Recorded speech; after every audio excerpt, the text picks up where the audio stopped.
Sting, how are you? It's me. I'm good. So animation, Yeah. new thing for you. You know, I'm of a generation that didn't expect much of animation. I used to watch Scooby-Doo and the Flintstones. Great. So when I was shown some examples of this show, I was astounded by the complexity of the characterization of the plot, and also, surprisingly, a profound emotional charge. I didn't expect it at all, and that's reflected in the score as well. So when they said, would I sing a song, and after I'd seen that, I said, absolutely, I think this seems like the future to me. So I was deeply honored to take part. It was during the time of COVID in lockdown, so I was in my studio in New York, and you guys were in LA, I think.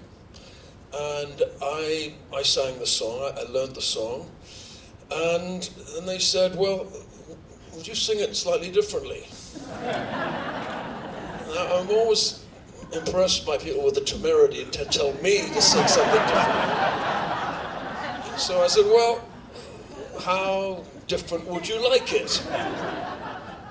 He said, we'd like you to sing it with more vulnerability. Now, I'm not really known for my vulnerability, but I liked the way their bravery, and I said, I will try, and so I did. But their notes were perfect, and so I'm very glad that I acquiesced, and I'm very proud of the song. I think it's beautiful. Yeah.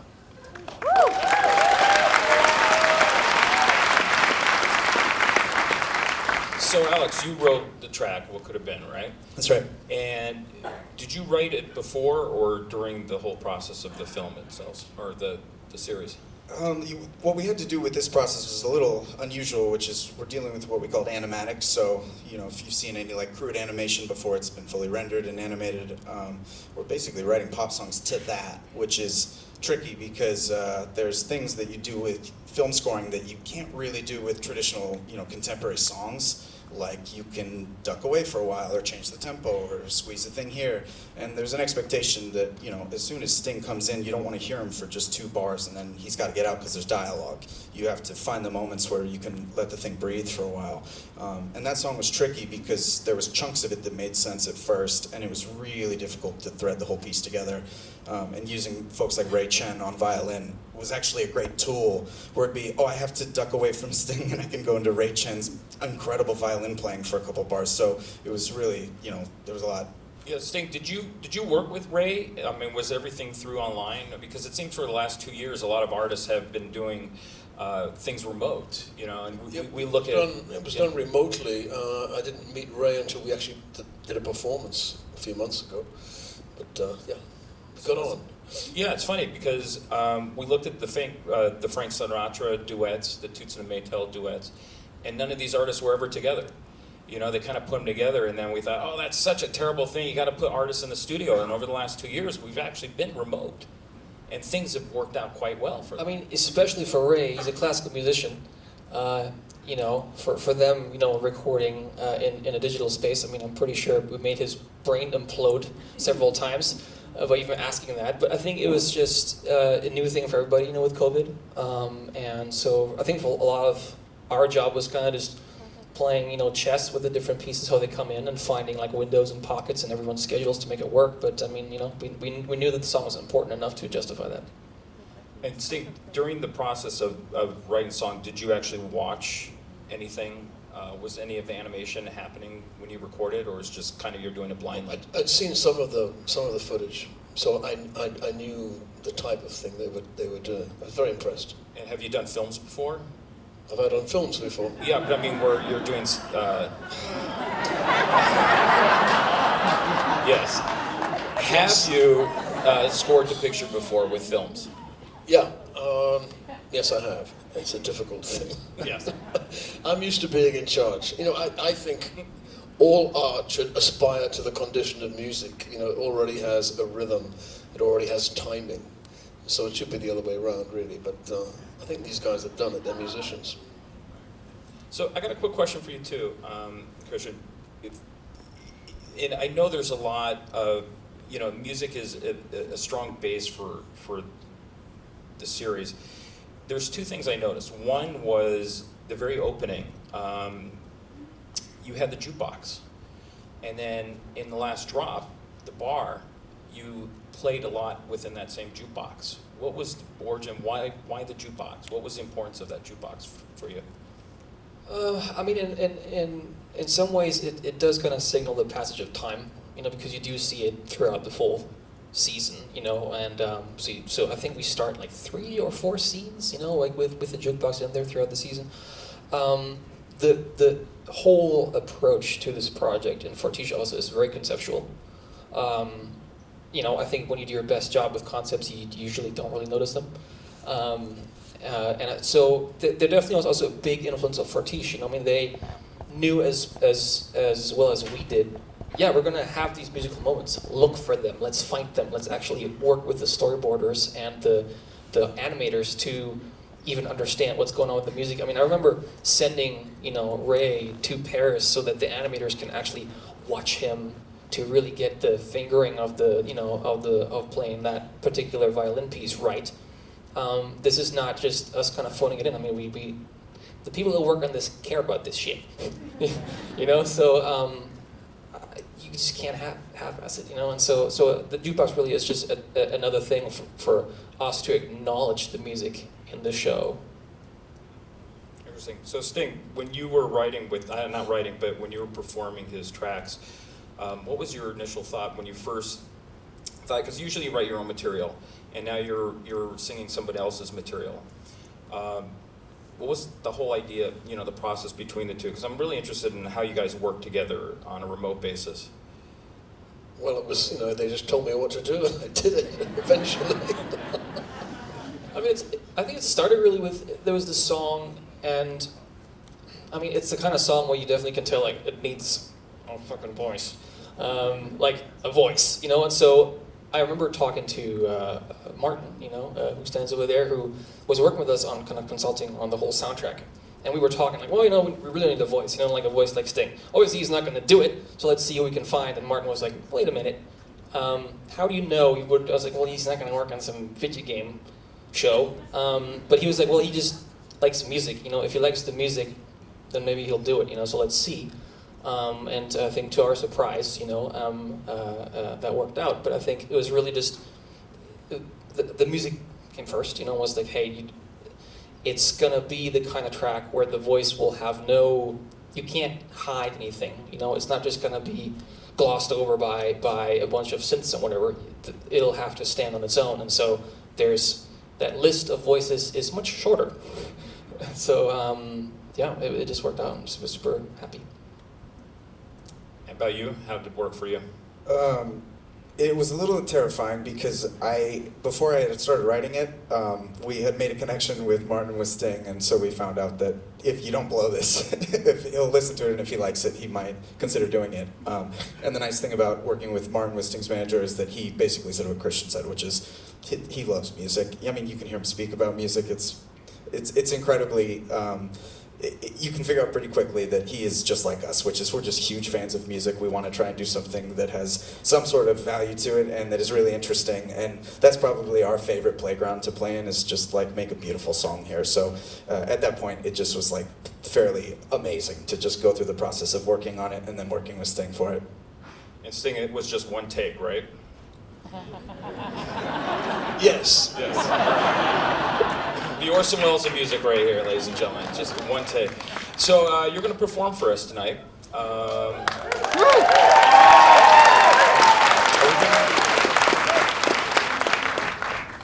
Sounds good. You ready? Yeah. I'm always ready. All right.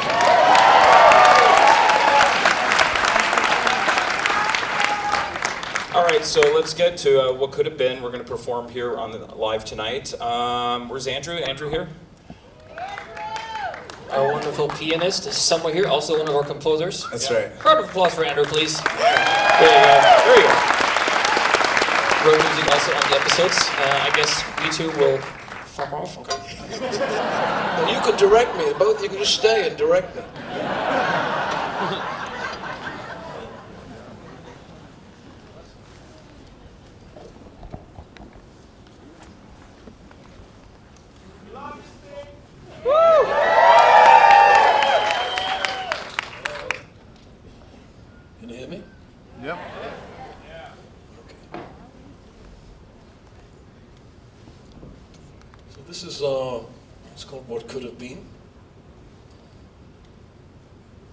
have to wait for some animation. I want you to hurt like you hurt me today, and I want you to lose like I lose when I play. What could have been?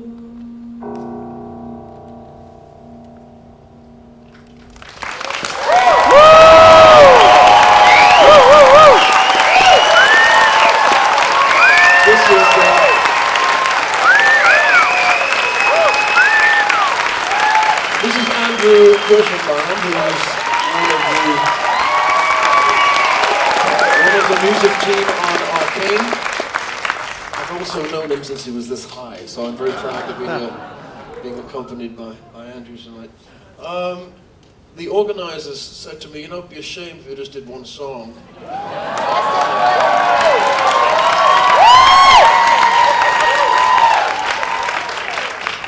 Okay then. Andrew and I thought we'd do a couple of my songs, but in a slightly different way. We worked this afternoon, and maybe you'll recognize them, maybe you won't. I'm not going to tell you what it is. We'll just start.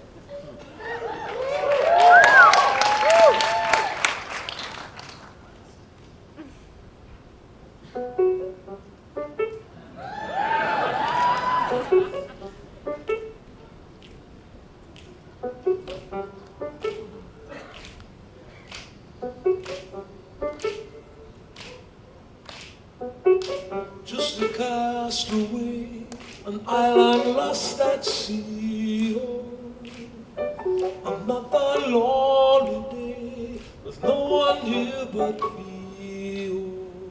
Oh, more loneliness than any man could bear.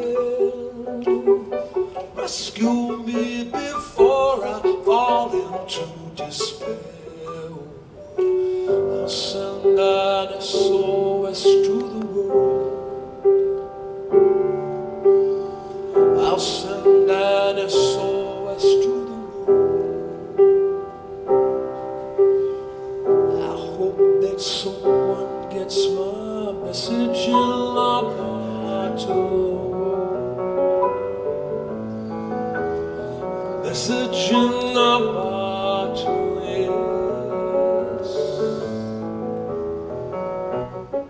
A year has passed since I wrote my notes. I should have known this right from the start. Only hope can keep me together. Love can mend your life, but love can break your heart. I'll send an SOS to the world. I'll send an SOS to the world. I'll send an SOS, a message in a bottle. Message in a bottle. Walked out this morning, I don't believe what I saw. 100 billion bottles washed up on the shore. Seems I'm not alone in being alone. 100 billion castaways looking for a home. I'll send an SOS to the world. I'll send an SOS to the world. I'll send an SOS, sending out an SOS. Sending out an SOS.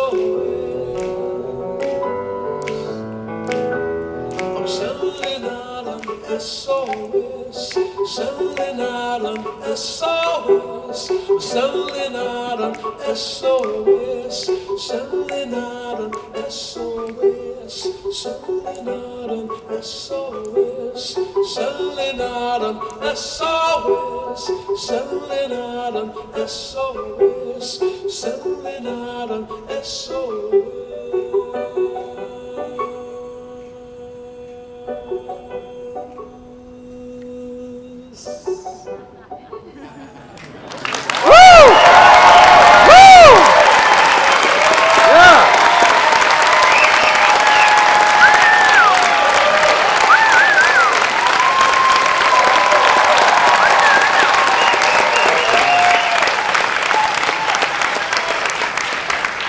So that was easy, you recognize that. Yeah. Try this one.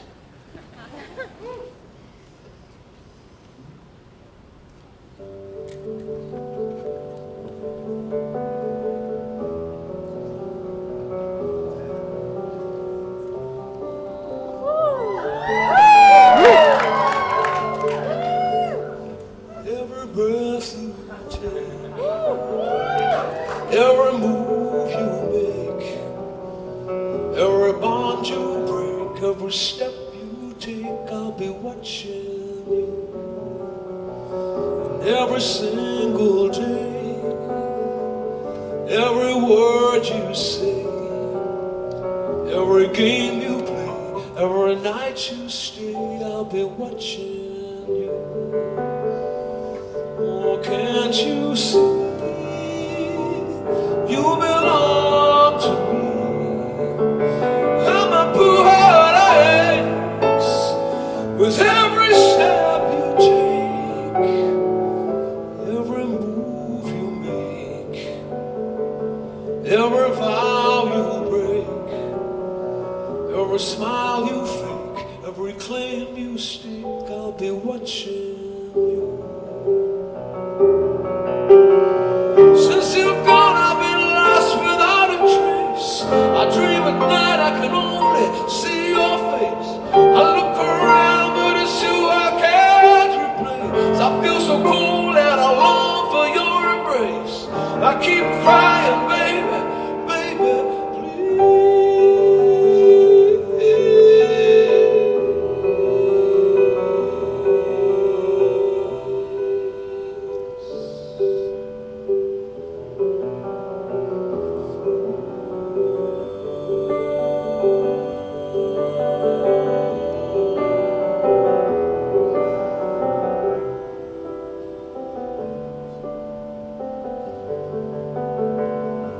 oh, can't you see? You belong to me. How my poor heart aches with every step you take, every move you make, and every vow you break, every smile you fake, every claim you stake, I'll be watching you. Every move you make, every step you take, I'll be watching you.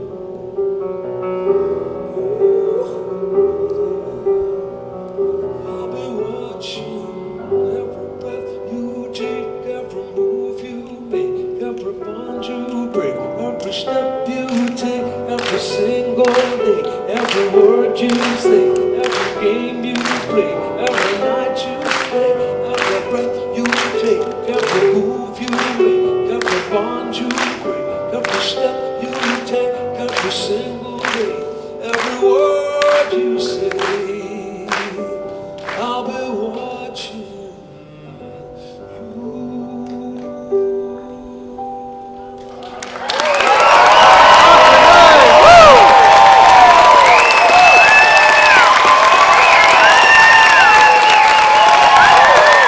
Thanks, everyone.